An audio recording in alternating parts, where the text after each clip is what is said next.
भारत की distillery industry, ethanol बनाने वाली इंडस्ट्री कह रही है कि हम इतना एथेनॉल बना सकते हैं कि उसे बाहर भेजने की नौबत आ गई है। तो पहले समझते हैं कि ये सरप्लस आया कहाँ से है।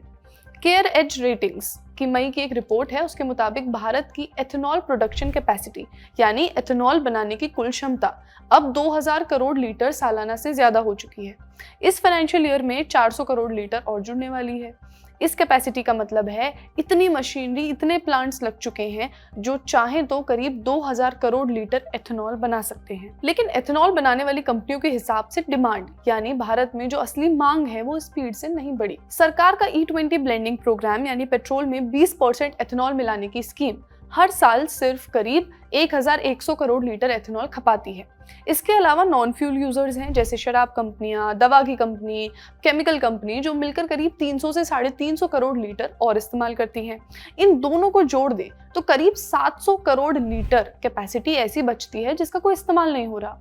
ध्यान दें, ये एथेनॉल नहीं बच रहा है, कैपेसिटी यानी क्षमता बच रही है, खाली जा रही है। इसका सीधा असर फैक्ट्री फ्लोर पर दिखता है। देश भर की डिस्टिलरीज अभी सिर्फ करीब 60% कैपेसिटी पर काम कर रही हैं और एनालिसिस के हिसाब से, जो रिपोर्ट्स हैं उसके हिसाब से 3 साल में ये आंकड़ा बढ़कर 65 से 75% तक पहुंच सकता है। महाराष्ट्र, जो एथेनॉल का एक बड़ा हब है, उसको इस खाली पड़ी हुई क्षमता की कॉस्ट भी झेलनी होगी। अब यहाँ एक जरूरी बात समझनी होगी, अब तक हम पेट्रोल में जाने वाले एथेनॉल की बात कर रहे थे, लेकिन देश में बनने वाला पूरा एथेनॉल सिर्फ पेट्रोल में नहीं जाता। इसका बड़ा हिस्सा शराब, दवा, केमिकल, कॉस्मेटिक्स जैसी इंडस्ट्री में भी इस्तेमाल होता है। यही फर्क आगे इंपोर्ट वाली कहानी को समझने में मदद करेगा। तो पहली जगह है शराब और दवा इंडस्ट्री, फार्मा इंडस्ट्री। इसके लिए जो एथेनॉल इस्तेमाल होता है उसे कहते हैं अनडीनेचर्ड एथेनॉल। अब अनडीनेचर्ड क्या है? डोंट वरी, टेक्निकल टर्म है बट समझना आसान है। जो एथेनॉल पेट्रोल में मिलाया जाता है उसमें खास केमिकल मिला दिया जाता है ताकि गलती से कोई उसे पी न ले, वो अपेय हो जाए, उसे कहते हैं डीनेचर्ड एथेनॉल। लेकिन जो एथेनॉल शराब, दवा और लेबोरेटरी में इस्तेमाल होना है उसमें ये केमिकल नहीं मिलाया जाता, इसीलिए उसे कहते हैं अनडीनेचर्ड यानी बिना केमिकल मिलाया हुआ।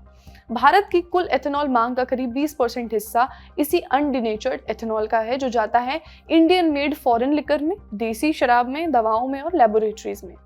इसी एथेनॉल का एक और ज्यादा साफ किया हुआ वर्जन होता है जिसे कहते हैं एक्स्ट्रा न्यूट्रल अल्कोहल यानी ENA। इसे इतनी अच्छी तरह रिफाइन किया जाता है कि इसमें लगभग कोई भी स्मेल या इसमें कोई भी स्वाद नहीं होता। यही वजह है कि इसका इस्तेमाल प्रीमियम शराब, दवाओं, परफ्यूम और कॉस्मेटिक्स बनाने में होता है। यानी ENA कोई अलग केमिकल नहीं है बल्कि एथेनॉल का ही एक ज्यादा शुद्ध रूप है। इसके अलावा एथेनॉल और ENA का इस्तेमाल कुछ और चीजों में भी होता है जैसे antiseptics, vaccines, antibiotics, cosmetics, detergents और हैंड सैनिटाइजर्स। ये पूरी कैटेगरी हर साल 9 से 11% की स्पीड पर बढ़ रही है। तो कुल मिलाकर बात सिर्फ इतनी है, फ्यूल एथेनॉल के अलावा 2 और बड़ी डिमांड हैं, एक शराब और दवा के लिए अनडीनेचर्ड एथेनॉल और दूसरी प्रीमियम शराब और कॉस्मेटिक्स के लिए ENA।